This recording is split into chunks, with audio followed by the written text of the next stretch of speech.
ప్రభువైన యేసుక్రీస్తు వారి అతి శ్రేష్టమైన నామంలో అందరికీ ప్రైజ్ ద లార్డ్.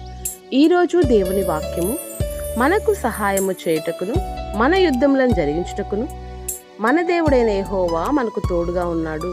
2వ దినవృత్తాంతముల గ్రంథము 32వ అధ్యాయము 8వ వచనం. అవునండి, పరిశుద్ధ గ్రంథంలో ఇమ్మానుయేలు అని యేసుప్రభు వారికి ఉన్నటువంటి మరొక పేరు. ఇమ్మానుయేలు అనే మాటకు అర్థం దేవుడు మనకు తోడు అని. ఎవరికి ప్రభువు తోడుగా ఉంటాడు అంటే యేసుప్రభును హృదయంలో చేర్చుకొని సొంత రక్షకునిగా అంగీకరించి పాపక్షమాపణ అనుభవం కలిగి వాక్యానుసారంగా జీవిస్తూ యథార్థమైన భక్తి చేస్తూ ఆయన దయను పొందుకున్న వారికి ఆయన తోడుగా ఉంటాడు. ఆయన తోడుగా ఉండి ప్రతి విషయంలో సహాయం చేస్తాడు. కనుక ఇమ్మానుయేలైన దేవుడు నీకు తోడుగా ఉండాలంటే నా జీవితంలో మన ప్రవర్తన అంతటి ఆయన అధికారానికి ఒప్పుకొని ఆయనకు లోబడి జీవిద్దాం.